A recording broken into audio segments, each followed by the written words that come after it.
बहुत शदीद ते गर्मी मौसम बनया अपना बहुत ज़्यादा दिन लगा है। उनकी वजह तो मालनगर करमाला सवेरे भी नहाया 2 दफ़ा, हुण भी कोई लाइट बहुत बार बार तंग कर रही है। उनकी वजह तो जनाब 3-4 दफ़ा माशाल्लाह सुबह का माल नप गया। निक्के निक्के मझां बच्चे अंदर बड़ा हुमस जिहा गर्मी वगैरह। सोलर सिस्टम वाला भी होया चक्कर, वो भी बेचारा जवाब दे गया। वो भी अगे आंदा ठहर जो जरा, तो उन्हीं दे लाइट नूं भी पे बहने। अल्लाह खैर करे, दूजा भी शौक कराने भाई नूं। चल भई आजा करमा जी, आजा आजा पारफिक ना इन्ना मारने यार। लिया बई लिया शबाजा लिया, मिनट मार। ओ भाई खलो जाए ना, 1 मिनट माझी खोल लेने बिचों सीधी हो। इधर पानी तो लै जाने। हाँ तू तो ना तंग हो, ते तू डिग्गा होवे दे अपना। चलो इधर चल भाई कर्मा लिए पानी में चल। शाबाश लिया लिया लिया शबाज पिछू टेक के लिया पुत्र। मिंट मार मिंट मार। हाँ जी अच्छा जी ठीक है।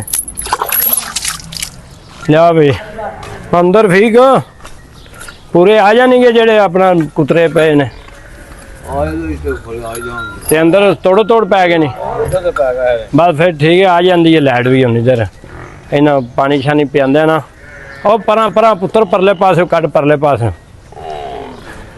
लै चा पिछू टेक जा। निक्का बच्चा पिछू टेक। लो जी उठ भाई कर्मा लिए है भी भाई ना शौक कराइए जरा। उठ उठ कर्मा लिए पहले मीनी झोटी है वीडियो तो भी बहाई है जी। सू गई है कर्मा वाली बड़ी सौ सी निकली है। और पुत्र परले पासे ले जा, परले पासे ले जा, परले पासे घुमा या बन जाता। सोलर सिस्टम जो लाया वो भी नहीं कामयाब एडा। यह मालवास है अल्लाह बड़ा बेहतरीन सैटअप होया, फिर भी चार्ज खत्म हो गया। शबाजा छेती ला जा छेती। मतलब फिर जमा हो गया अपना गड्डी खराब होने की वजह तो, वो भी सवेरे सही करवाने हैं यार।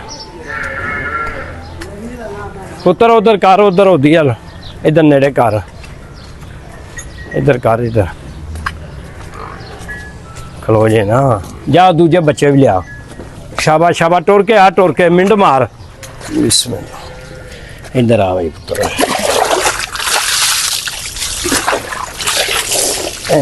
ठंड पै जाए जरा। और इधर कर पाई हुई। हाँ नहीं यार मोटर है ये नहीं, सवेरे चलेगी, सवेरे बैठा नहीं इंशाल्लाह। वो तो है कल पानी परसों लाया के, परसों लाया बाबे ने। चल भाई आजा आजा पुत्र आजा, इधर आजा, ठंड पै गई। आजा आजा। हाँ जी आ गई। ओ माशाल्लाह, ओ माशाल्लाह, ओ माशाल्लाह। वेखो जी किड्डा खुश होया पानी नवाया तो माशाल्लाह किड्डा राजी हो गया है। शबाज खोल ला पुत्रा, होवे ना पे छाला मारदा हुंदा पिया। यह हुंदी है गल गर्मी दी ते सुकून आ जांदा। 1 मिनट भाई 1 मिनट अजे टाइम नहीं होया तेरा। आजा आजा भला भी अजे नहीं टाइम जी। ओए तू की लिया भाई? हाँ आजो ही भाई आ लो जी भाई। चलो साढ़े तो 50 ही गए ने ना। चल वे चल मारिए डब्बा पानी का। अगे आओ ही बाबू जी, इधे आओ।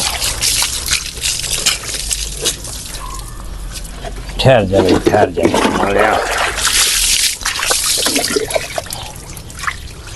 नहीं जेड़ा थले गाया हो रहा है। चलो लाया लाया शबाज की बेना पिया लै लै। दाने का टाइम हो गया। उठ भाई दाना पाई ओए। इस टाइम इन्हों दाना पाई तो किमें कट्ठे हो गए ने सारे बच्चे बुच्चे निकले ने। राती लाइट सही करा ली सजे। चल बुआ खोल देख के इंज वेखन देनी। पानी भी मुक्या यार, अज करामत आया ना, उन्हें सफाई भी करानी है। नाले सवेरे ना कबूतरां नूं कड्ढीए एक दफा बाहर सारिਆਂ ਨੂੰ। ਹੁਣ ਨਾ ਇੰਜ ਕਰ ਉਹ ਢੱਕਣ ਦੇ ਵਿੱਚ ਪਾ ਇਹ ਜਿਹੜਾ ਢੱਕਣ ਨਹੀਂ ਆਹੋ ਇਹਦੇ ਵਿੱਚ ਪਾ ਅੱਧਾ ਪਾਣਾ ਅੱਧਾ ਉਹ ਢੱਕਣ ਦੂਸਰਾ ਵੀ ਲੈ ਆਇਆ ਉਹ ਵੇਖੀ ਕੋਈ ਬਾਹਰ ਨਾ ਨਿਕਲ ਜਾਏ ਉਹ ਵੀ ਫੜ ਲੈ ਢੱਕਣ ਲੈ ਚੱਲ ਪਾ ਵਿੱਚ ਪਾ ਦੇ ਲਾਈਟ ਟੁੱਟ ਗਈ ਆ ਭਾਈ ਅੱਜ ਲਾਈਟ ਨੇ ਵੀ ਬੜਾ ਪਰੇਸ਼ਾਨ ਕੀਤਾ ਸੋਲਰ ਦਾ ਕੋਈ ਮਸਲਾ ਬਣਿਆ ਥੋੜਾ ਕੋ ਪਾ ਦੇ ਸਾਰਾ ਪਾ ਦੇ ਉਹ ਕੀ ਹੋ ਗਿਆ ਜੀ ਓਏ ਉਹ ਜਾਨੀ ਇੱਕ ਵਾਰ ਟੁੱਟ ਗਈ ਓਏ ਲੈ ਇਹ ਕੰਮ ਉਹਨੇ ਨਾ ਜ਼ਲੀਲ ਕਰੇ ਉਹ ਇੱਧਰ ਆ ਜਾ ਬੱਚਿਆ ਉੱਥੇ ਅੰਦਰ ਹੀ ਰਹਿ ਚੱਲ ਵੜ ਗਈ ਆ ਗਈ ਆ ਲਾਈਟ ਚੱਲ ਪਾ ਦੇ ਹੁਣ ਇੰਜ ਕਰ ਉਹ ਕਾਬਲ ਦੇ ਨਾ ਸਾਰੇ ਦਰਵਾਜ਼ੇ ਵੀ ਖੋਲ ਦੇ ਉਹ ਜਿਹੜੇ ਕਾਬ ਹੈਗੇ ਦਰਵਾਜ਼ੇ ਖੋਲ ਦੇ ਉਹਨਾਂ ਦੇ ਖੋਲ ਕੇ ਆਈਆ ਮੈਂ ਪਾਣੀ ਲਿਆਵਾਂ ਪਾਣੀ ਭਰੀਚ ਗਿਆ ਹੋਣਾ ਪਾਣੀ ਪਾਈਆਂ ਨੇ ਤੇ ਚੱਲੀਏ ਥੱਲੇ ਲਾਈਟ ਉੜ ਗਈ ਹੈ ਪਾਣੀ ਵੀ ਅੱਧਾ ਹੀ ਭਰੀਚ ਗਿਆ